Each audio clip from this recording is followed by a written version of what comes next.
ಶಿವಮೊಗ್ಗ ಕ್ಷೇತ್ರದ ಪಕ್ಷೇತರ ಅಭ್ಯರ್ಥಿಯಾಗಿರುವ ಈಶ್ವರಪ್ಪಗೆ ಚಿಹ್ನೆ ಲಭ್ಯವಾಗಿದೆ. ಕಬ್ಬಿನ ಜೊತೆ ರೈತ ಇರುವ ಚಿಹ್ನೆ ಮೂಲಕ ಈಶ್ವರಪ್ಪ ಸ್ಪರ್ಧೆ ಮಾಡುತ್ತಿದ್ದಾರೆ. ದಶಕಗಳಿಂದ ಕಮಲ ಗುರುತಿನ ಮೂಲಕ ಸ್ಪರ್ಧೆ ಮಾಡಿದ್ದ ಈಶ್ವರಪ್ಪ ಇದೇ ಮೊದಲ ಬಾರಿಗೆ ಕಮಲ ಬಿಟ್ಟು ಹೊಸ ಚಿಹ್ನೆ ಮೂಲಕ ಅದೃಷ್ಟದ ಪರೀಕ್ಷೆಗೆ ಮುಂದಾಗಿದ್ದಾರೆ.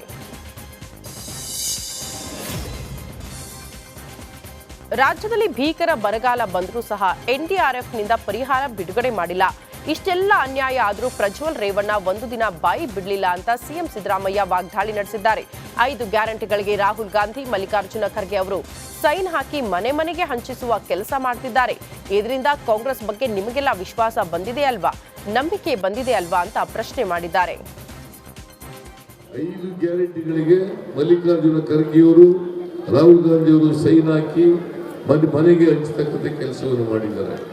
ಈಗ ಕಾಂಗ್ರೆಸ್ ಬಗ್ಗೆ ನಿಮಗೆಲ್ಲ ವಿಶ್ವಾಸ ಬಂದಿದೆಯಲ್ವಾ? ವಿಶ್ವಾಸ, ನಂಬಿಕೆ ಬಂದಿದೆಯಲ್ಲ? ಅದಕ್ಕೋಸ್ಕರ ನಾನು ನಿಮ್ಮಲ್ಲಿ ಕೈ ಮುಗಿದು ಪ್ರಾರ್ಥನೆ ಮಾಡ್ತೀನಿ, ದಯಮಾಡಿ ಗೆಲ್ಲಿಸಿ ಲೋಕಸಭೆಗೆ ಕಳಿಸಿಕೊಡ್ಬೇಕು. 5 ಗ್ಯಾರಂಟಿಗಳಿಂದ ಜನರನ್ನ ಹೆದರಿಸುವ ಕಾಂಗ್ರೆಸ್ ಚುನಾವಣೆ ಮಾಡ್ತಾ ಇದೆ ಆ ಮೂಲಕ.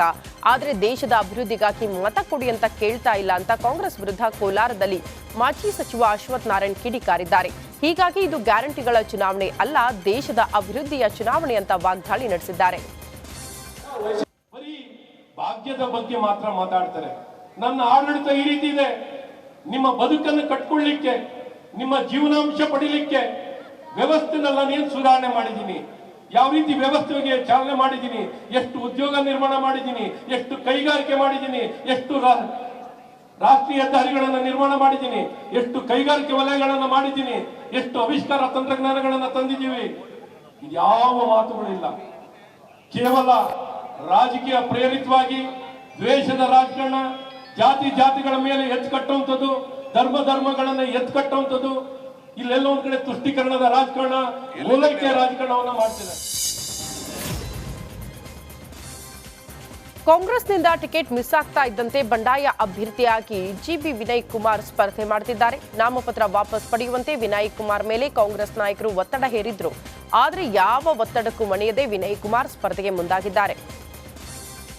ಲೋಕಸಭಾ ಕ್ಷೇತ್ರದ ಅಧಿಕೃತ ಪಕ್ಷೇತರ ಅಭ್ಯರ್ಥಿ. ಇವತ್ತು ನಾಮಪತ್ರ ಕೊನೆ ದಿನ ಇತ್ತು, ನಾನು ವಾಪಸ್ ತಗೊಂಡಿಲ್ಲ. ಈಗ ನನಗೆ ನಿಮ್ಮ ಮನೆಯಲ್ಲಿರೋ ಸಿಲಿಂಡರ್ ಚಿಹ್ನೆಯನ್ನು ಅಲಾಟ್ ಮಾಡಿದ್ದಾರೆ, ಕೊಟ್ಟಿದ್ದಾರೆ. ಈಗ ಈ ಚಿಹ್ನೆ ಉಪಯೋಗಿಸ್ಕೊಂಡು ವಿನಯ್ ಕುಮಾರ್ ಮನೆಗೆ ಪ್ರಚಾರಕ್ಕೆ ಬರ್ತಾರೆ, ನಿಮ್ಮ ಹತ್ರ ಬರ್ತಾರೆ. ನೀವು ಈಗ ಮಾಡಬೇಕಾಗಿರೋ ಕೆಲಸ ಏನಪ್ಪ ಅಂತಂದರೆ, ಒಬ್ಬ ಹೊಸ ಅಭ್ಯರ್ಥಿಗೆ ಒಂದು ಅವಕಾಶ ಮಾಡಿಕೊಡ್ಬೇಕು. ದಯವಿಟ್ಟು ಈ ಸಿಲಿಂಡರ್ ಚಿಹ್ನೆ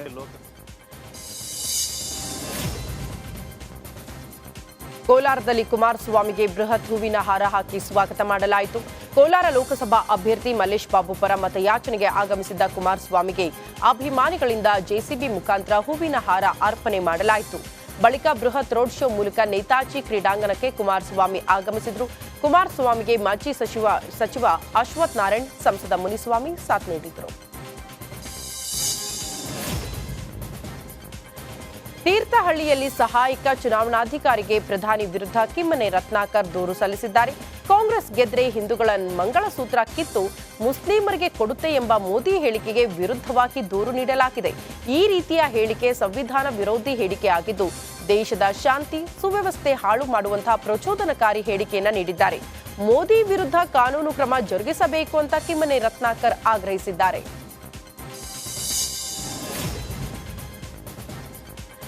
ಈ ಬಾರಿ ಲೋಕಸಭಾ ಚುನಾವಣೆಯಲ್ಲಿ ರಾಜ್ಯದಿಂದ 28ಕ್ಕೆ 28 ಕ್ಷೇತ್ರಗಳನ್ನು ಗೆಲ್ಲುವ ನಿರೀಕ್ಷೆ ಇದೆ ಅಂತ ಮಾಜಿ ಸಿಎಂ ಯಡಿಯೂರಪ್ಪ ಭವಿಷ್ಯ ನುಡಿದಿದ್ದಾರೆ. ಶಿವಮೊಗ್ಗದಲ್ಲಿ 100ಕ್ಕೆ 95ರಷ್ಟು ಅಭಿವೃದ್ಧಿ ಕಾರ್ಯಗಳು ಆಗಿದೆ. ಹೀಗಾಗಿ ಹೆಚ್ಚಿನ ಮತಗಳ ಅಂತರದಿಂದ ರಾಘವೇಂದ್ರ ಗೆಲ್ಲುತ್ತಾರೆ ಅಂತ ಬಿಎಸ್ವೈ ವಿಶ್ವಾಸ ವ್ಯಕ್ತಪಡಿಸಿದ್ದಾರೆ. ನಮ್ಮ ಅಪೇಕ್ಷೆ ಇದೆ, ಈ ಬಾರಿ 28ಕ್ಕೆ 28 ಲೋಕಸಭಾ ಕ್ಷೇತ್ರ ಗೆಲ್ಲಬೇಕು ಅಂತ. ಅದರಲ್ಲಿ ಯಶಸ್ವಿ ಆಗ್ತೇವೆ ಅನ್ನುವಂಥ ವಿಶ್ವಾಸ ನನಗಿದೆ.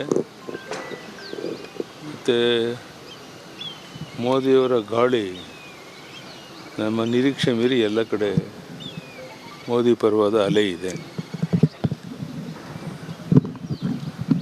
ನಮ್ಮ ಅಮಿತ್ ಶಾಜಿಯವರು ಗೃಹ ಸಚಿವರು ಸಹ ಬರ್ತಾ ಇದ್ದಾರೆ ಪ್ರಚಾರಕ್ಕಾಗಿ. ಮೋದಿಯವರು ಬಂದಾಗಲೂ ಸಹ ಭಾಳ ದೊಡ್ಡ ಪ್ರಮಾಣದ ಕಾರ್ಯಕ್ರಮಗಳು ಬೆಂಗಳೂರಲ್ಲಿ ಉಳಿದ ಕಡೆ ಆಗಿದೆ. ಇದೆಲ್ಲವನ್ನು ನೋಡಿದಾಗ ನಾವು 28ಕ್ಕೆ 28 ಗೆಲ್ತೇವೆ. ಇಲ್ಲಿ ರಾಘವೇಂದ್ರ ಅವರು ಹೋದ ಸರಿ ಏನು ಗೆದ್ದಿದ್ರು ಅದಕ್ಕಿಂತ ಹೆಚ್ಚಿನ ಅಂತರದಲ್ಲಿ 100 ಲೋಕಸಭೆ ಚುನಾವಣೆಯಲ್ಲಿ ಬಿಜೆಪಿ ಅಧಿಕೃತವಾಗಿ ಖಾತೆ ತೆರೆದಿದೆ. ಈಗಷ್ಟೇ ಒಂದು ಸುತ್ತಿನ ಎಲೆಕ್ಷನ್ ಅಷ್ಟೇ ಮುಗಿದಿದೆ. ಚುನಾವಣೆ 4ಕ್ಕೆ ಅಂದ್ರೆ ಜೂನ್ 4ಕ್ಕೆ ಫಲಿತಾಂಶ ಕೂಡ ಹೊರಬೀಳುತ್ತೆ. ಅದೇಗೆ ಬಿಜೆಪಿ ಗೆಲ್ಲುತ್ತೆ, ಎಲ್ಲರೂ ಶಾಕ್ ಆಗಿದ್ದಾರೆ. ಆದರೆ ಸೂರತ್ನಲ್ಲಿ ಚುನಾವಣೆಗೂ ಮುನ್ನವೇ ಬಿಜೆಪಿ ಅಭ್ಯರ್ಥಿ ಮುಕೇಶ್ ದಲಾಲ್ ಗೆಲುವು ಸಾಧಿಸಿದ್ದಾರೆ. ಇದರೊಂದಿಗೆ ಗುಜರಾತ್ನ 26 ಸ್ಥಾನಗಳ ಪೈಕಿ ಒಂದನ್ನ ಬಿಜೆಪಿ ಚುನಾವಣೆಗೂ ಮೊದಲೇ ವಶಪಡಿಸಿಕೊಂಡಿದೆ.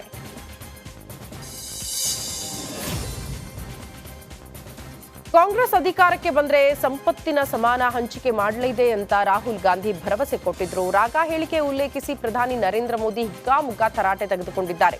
ಶ್ರಮದಿಂದ ಗಳಿಸಿದ ಸಂಪತ್ತನ್ನ ಕಿತ್ತುಕೊಳ್ಳುವ ಅಧಿಕಾರ ಯಾರಿಗಾದ್ರೂ ಇದೆಯಾ? ದೇಶದ ಸಂಪತ್ತಿನ ಮೇಲೆ ಮೊದಲ ಹಕ್ಕುದಾರರು ಮುಸ್ಲಿಮರು ಅಂತ ಮನಮೋಹನ್ ಸಿಂಗ್ ಹೇಳಿದ್ರು. ದೇಶದ ಸಂಪತ್ತನ್ನ ಕಾಂಗ್ರೆಸ್ಸಿಗರು ಒಳ ನುಸುಳುಕೋರರು ಹಾಗೂ ಹೆಚ್ಚು ಮಕ್ಕಳಿದ್ದವರಿಗೆ ಹಂಚುತ್ತೆ ಅಂತ ಕಿಡಿಕಾರಿದ್ದಾರೆ.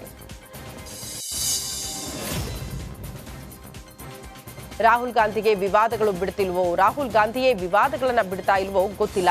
ಇದೀಗ ಕಾಂಗ್ರೆಸ್ ನಾಯಕ ಮತ್ತೊಂದು ವಿವಾದ ಸೃಷ್ಟಿ ಮಾಡಿಬಿಟ್ಟಿದ್ದಾರೆ. ಇಂದಿನ ಯುವಕರು ರೋಡ್ನಲ್ಲಿ ಅಡ್ಡಾಡುತ್ತಾ ಇನ್ಸ್ಟಾಗ್ರಾಮ್, ಫೇಸ್ಬುಕ್ ಅನ್ನ ನೋಡ್ತಾ ಇದ್ರು ಕೂಡ ಅವರಿಗೆ